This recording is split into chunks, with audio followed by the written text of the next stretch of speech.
Indian women's cricket team के खिलाड़ी हैं। अच्छा, स्वागत है आपका। आइए।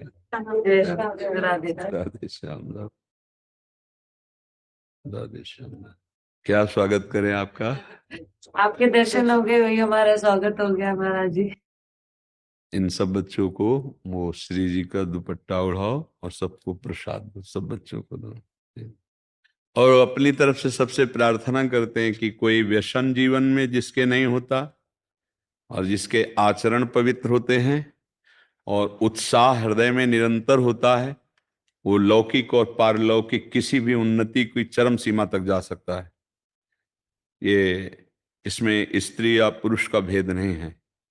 इस समय हमारे राष्ट्र के पति पद पर विराजमान है, राष्ट्रपति पद पे विराजमान है ना। इसीलिए ये बात ध्यान रखना चाहिए कि हमारे गुण, हमारी क्षमता हमारे राष्ट्र के लिए है। हम जो भी, आपके साथ भारत का नाम जुड़ा हुआ है, मतलब आप हारे भारत हारा, आप जीते भारत जीता, नहीं? तो आपको अपने चरित्र पावन, उत्साह सुरक्षित, कोई जीवन में व्यसन नहीं, किसी की अधीनता नहीं, तो आप हमारे राष्ट्र की सेवा कर सकते हैं। कोई व्यसन नहीं, चरित्र पावन, किसी की अधीनता नहीं, तो हमारी भारत माता के आप प्रिय पार्षद हैं। किसी भी विषय से हमारे भारत का यश होना, भारत का मंगल होना, ये हमारे भारतीयों से ही तो है ना। तो आप हमारी भारतीय हैं, चाहे वो खेल हो, चाहे वो सेना हो, वो भारत का नाम जुड़ा हुआ है। इसलिए इसकी रक्षा करने के लिए अपने चरित्र को पवित्र और उत्साह संपन्न और अपने को सुदृढ़ गुणवान, आप किसी से पीछे नहीं हैं। हाँ, ये मतलब दैवी शक्ति है आप। जैसे हमारी सृष्टि में जब कभी किसी से कोई कार्य नहीं संभला तो भगवती अंबा ने अपना स्वरूप प्रकाशित किया। शुंभ निशुंभ, बड़े बड़े विकराल महिषासुर, रक्त बीज, ये जो किसी से नहीं संभले उनको अंबा जी ने संभाला, देवी जी ने संभाला। तो उन्हीं के आप अंश स्वरूपा है। आप अपने चरित्र को पावन रखें, आप अपने गुणों का विकास करें और हो सके तो थोड़ा नाम जप भी करें, क्योंकि नाम जप से अध्यात्म बल बढ़ता है और अध्यात्म बल ही विषयों पर विजय प्राप्त कराता है। जैसे हमारा मन कुमार्गगामी होता है, तो उसको अगर हम न रोकें तो हमें फंसा सकता है, वो हमें नीचा दिखा सकता है, हमें शक्तिहीन बना सकता है। उसको रोकने के लिए नाम की आवश्यकता है। तो जितना आपको बन सके, जो नाम प्रिय हो, अगर हमारे तो हम राधा राधा जपते हैं, तो नाम प्रिय हो, अगर 10 मिनट भी अपने जीवन में ले ले नियम कि राधा राधा राधा राधा ऐसा जपेंगे, और फिर हम कह रहे हैं उत्साह संपन्न, अपने गुणों को बढ़ाना और अपने चरित्र को पावन रखना। तो ये ध्यान रखना कि हमारा जीवन राष्ट्र के लिए वो कुछ भी कर सकता है, वो कितना भी महान बन सकता है। और जिसने अपने चरित्र पर ध्यान नहीं दिया, अपने गुणों का संग्रह नहीं किया, अध्यात्म बल एकत्रित नहीं किया, तो थोड़ी सी उन्नति और जय को पाकर फूल जाता है और वो अपने को विषयों में छोड़ देता है। फिर वो आगे की उन्नति की तरफ नहीं बढ़ पाता। जो अल्प सुखों को रौंदता है वो महान सुख का अधिकारी होता है, समझ रहे? जो अल्प सुखों का त्यागी होता है उसमें फूलता नहीं है कि मेरा लग, जैसे किसी का 1 अरब लक्ष्य 100 रुपया और उसे 100 रुपया मिल जाए तो अच्छा लगेगा क्या? उसको लगेगा ये क्या है, कुछ नहीं मुझे। तो आपका राष्ट्र से संबंध है, बोले भारतीय टीम आई है, संबंध उच्चारण किया गया ना, इसकी रक्षा के लिए आपको चरित्र पावन, गुण वर्धन, उत्साह संपन्न और राष्ट्र के लिए जीवन समर्पित, ठीक है ना। ये मंगलमय वचनों का प्रसाद है और बाहर से तो आपको प्रसाद ही मिल ही गया है। महाराज जी, तो कभी कभी ऐसा होता है ना कि कुछ चीजें खराब चली जाती हैं, तो मन ना बहुत ऐसे परेशान हो जाता है।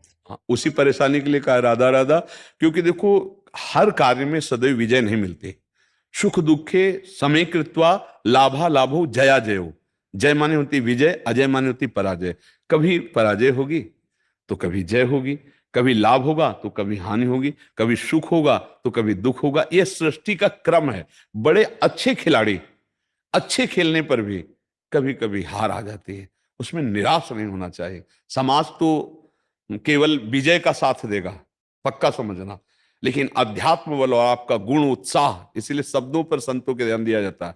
उत्साह, हारने पर भी हमारा उत्साह और बढ़े कि हम अपने को अभ्यास में इतना प्रवीण करेंगे कि सामने वाले पक्ष को हम परास्त करेंगे। इस बार हार गए कोई बात नहीं, समाज भले आपको सपोर्ट न करे, लेकिन आपका मन उस समय निराश नहीं होना चाहिए। उस इसलिए भगवान ने कहा है सुख दुखे समय कृत्वा लाभा लाभो जया जेव।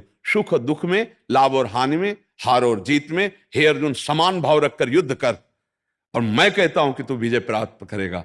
तो हम जब कभी हारे तो हमको ध्यान देना चाहिए कि मेरी इसमें प्रमाद स्थिति क्या हुई, चूक क्या हुई, तो हम और प्रवीण बने, अपने को और संयम में लाकर के अभ्यास के द्वारा इतने प्रवीण बने कि जो हमारे विपक्ष सामने में खिलाड़ी है, हमारे में बहुत ताकत है। हम जब विषयों में उतर जाते हैं, सुख भोगने में संसार में, तो हम अपनी शक्ति को क्षीण करते हैं। अगर हम उसको संचय करें और अभ्यास में बढ़ावें तो कुछ भी कर सकते हैं आप, कितना भी प्रवीण बन सकते हैं आप। मतलब आप ये समझना, संयम में बहुत बड़ी ताकत है। अगर कहीं कोई ऊपर उठा है वो संयमी और अभ्यासी होगा। एकलव्य ने अभ्यास ऐसा किया था कि कुत्ते ने मुंह खोला भूंकने के लिए तो कहीं घाव ने पूरा मुंह बाणों से भर दिया।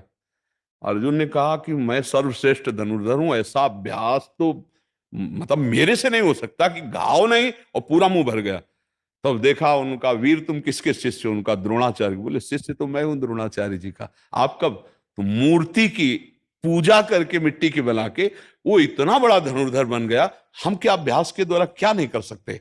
अभ्यास की प्रवीणता, जिस कार्य में आप लगे हो रात दिन उसी के अभ्यास में रहो, सर्वश्रेष्ठ प्रवीण हो जाएंगे। हम लोग थोड़ा कहीं प्रमाद कर देते हैं। जैसे विजय हुई तो उसके हर्षोल्लास में हम अपने अभ्यास को शिथिल कर देते हैं, तो सामने वाला अभ्यासी हम पर विजय प्राप्त कर लेगा। इसमें आशीर्वाद की जरूरत नहीं होती, इसमें अभ्यास की जरूरत होती है। आपकी प्रवीणता, आपके शरीर का बल, आपके हृदय का उत्साह, आपकी नजर खेल में चूक गई तो हार हो जाएगी। आपको प्रवीण बनना है। हर हार हमारी विजय का संकेत देती है। हमको अपने अभ्यास में त्रुटि देखनी, कहां से हुई त्रुटि, और उसको पूरा करना है और आगे बढ़ना है। नहीं